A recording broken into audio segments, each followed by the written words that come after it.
Michael Zuber, one rental at a time. It is Sunday, November 14th, and this is your daily financial news. Just as a surprise guest, I have the one and only Happy here this morning on my lap. Happy, of course, is a Shih Tzu we've had for about 4 or 5 months now. If you've been a long-term member of my channel, you know that we lost Jimbo and Jordan a few years ago, and we finally got some puppies back. Before we get started with the news, let's congratulate someone else who is following one rental at a time, doing the work, and got a great deal. Eric, congratulations for getting your deal. Your card will go out in the mail tomorrow. It'll be in the mail today, but it'll go out tomorrow. Folks, I will do my positive impact score later today. It is going to be a monster. I want to congratulate each and every one of you. Even if you didn't get a deal, if you were doing the work, I want to congratulate you. The market is slowing down. The market is slowing down. We finally, as investors, have a chance. The MLS is not filled with junk going at retail. It may not be your market just yet, but the real estate slowdown is coming. It is here, and it's going to be a good time for everybody who does the work. Another thing, I got a couple of the last autographed book sets going out. Got the final two, Robert and Sinden. Your books will go out tomorrow. I think I have 3 sets left. One rental at a time and 15 conversations with millionaires. I bought them at retail. I wanted to goose the sales. I'm not shy about that. If you'd like to pick them up for $50, send me a DM on Instagram, and we can work out a PayPal transaction, and I will send them out, right? So have fun with that. And then lastly, Laura Morby and I will not be able to talk today at 8 a.m., so I'm going to do a live stream about the economy. I'm only going to do it for about a half hour because I want all of you to go watch the Lumberjack. He does a 3-hour live stream at 8:30 Pacific, 11:30 Eastern. I do not want to cut into that. But I wanted to finally do a live stream on what I see going on in the economy. The setup for Q4, why Q4 is going to be a monster and it is going to be a head fake. Then talk about what I see coming next, right? Kind of inflation, deflation, stagflation. I'm going to ask you, if you come to that, get a piece of paper and a pen, because we are going to do this together. I want you to see what I see. And of course, feel free to ask questions. So we will do that for half an hour. As for the daily financial news, a couple of things. First and foremost, looks like Airbus, kind of Europe's Boeing, just inked an order for 255 jets. This is the first order that I remember of size since the pandemic. It's been a couple of years now. Makes total sense. We see more and more airlines kind of trying to swap out older fleets, less efficient for the new models. So again, a sign that, yes, the world is opening up and there's hope for a better future.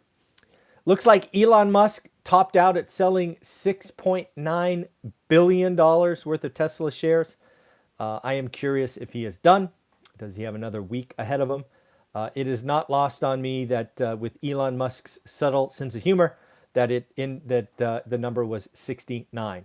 Yes, 69, and he also likes the number 420. I think that's the other number he likes. But anyways, kind of funny. Holiday travel is already up. If you don't know, we've been talking about this. The travel ban was released or whatever. I think it was last Wednesday, and we are already seeing upticks. Hyatt CEO came out 24 hours after the travel ban was lifted and said, we have already seen a noticeable uptick across all of our hotels. Folks, if Hyatt is seeing it, it means Marriott is seeing it, it means Hilton is seeing it. We are about to have a wave of foreign travelers. That is good for consumption, sales. That is good for vacation spots, but it's also likely going to be good for real estate.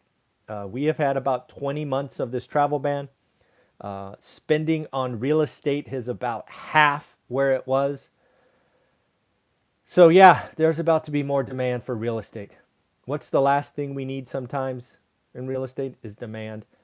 It is good news, though, that this demand will likely be very different than past. It will likely focus on the high end. If you've been following our story here at One Rental at a Time, you know a lot of the demand has been at the low end. I do think the foreigners coming in mainly will be buying what they may call trophy assets. They are certainly not coming here to buy cash flow. They are coming here to preserve wealth, preserve capital. They will leave them empty. But that's still a unit that comes off the market, so it will be happening. I read an article about Antonio Walker. If you don't know who he is, he was a Celtic basketball player. He made $108 million playing basketball. I think it was 16 seasons. I think he retired in 2008. I did not write it down. But unfortunately, like many folks, lottery winners included, 2 years after not playing, he had to file bankruptcy. There's a good article. I think it was on CNBC. It might have been Yahoo. I don't know. I read so many things. But anyways, he is now out and kind of rebuilding his story, and he's frankly has to live on less, and he's rebuilding his lifestyle. He talks about aggressive spending habits, not understanding money. I do not think there's anything in Antonio's story that doesn't apply to many of us, myself included. The numbers he was playing with are much bigger, but we all have spending problems, or at least I will acknowledge having spending problems for a decade. Didn't matter what I had, it was gone. There are stories out there that we should recognize, understand, and try to do a little bit better.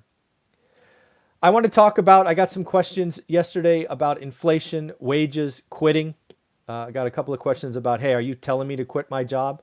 Of course not. Who am I? I'm a talking head on YouTube. I am simply saying that when I was a hiring manager and I was in charge of promotions and raises, the simple fact is your best employee, rock star, 5 stars across the board, they're probably going to get a 2, 3, 4, maybe 5% bump.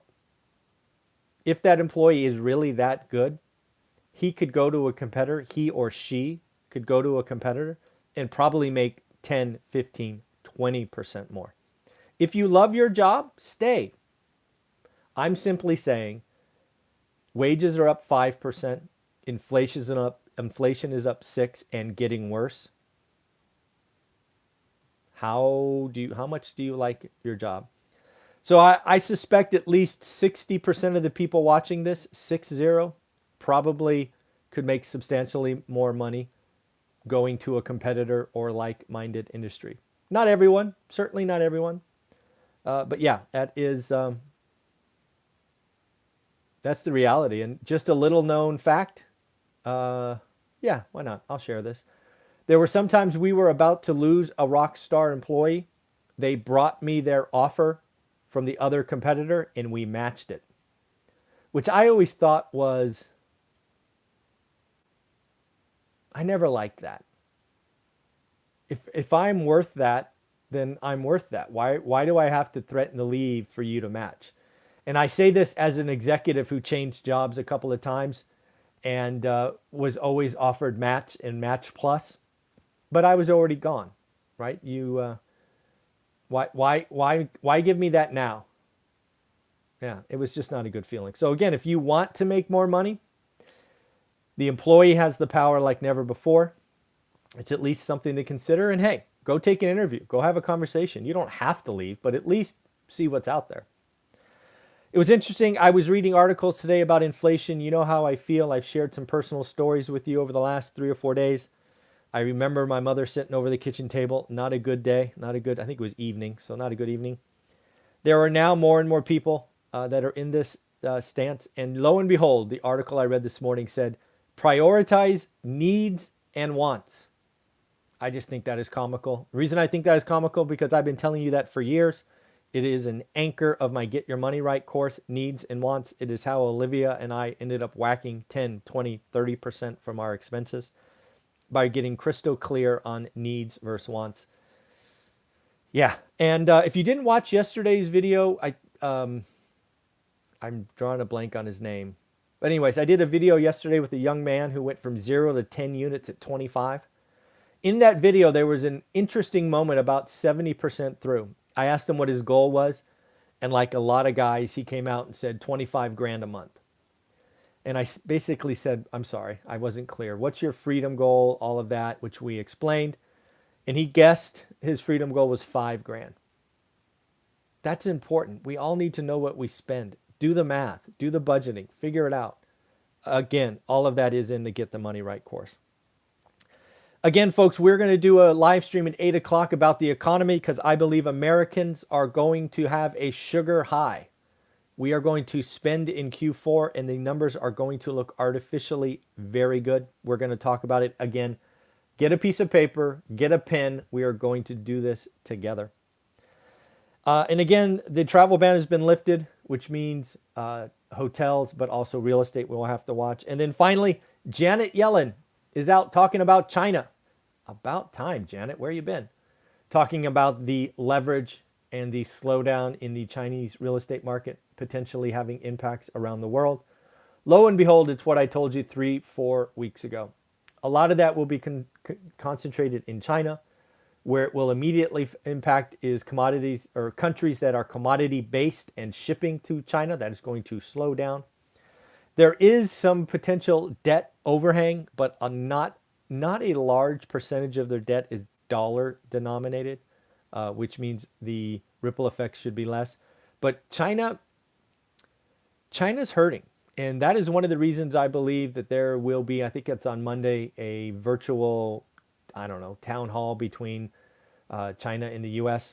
I think China is struggling and they are looking for any way to kind of alleviate the pressure. And that's why it wouldn't shock me if the idea of tariffs come off the table. It would benefit both countries. So very interesting stuff, folks. And then lastly, if you are a fan of Pace Morby and his Sunday service, I have been lucky enough to be invited to that this evening. I believe it is 6 o'clock Pacific, 7 o'clock Arizona time. We're kind of off now because California went backwards. Arizona doesn't. So I will see you on that if you happen to watch that every Sunday. Take care of yourself. See some of you at 8 o'clock to talk about the economy. Again, remember, get a piece of paper and a pen, and we will do this together. Bye.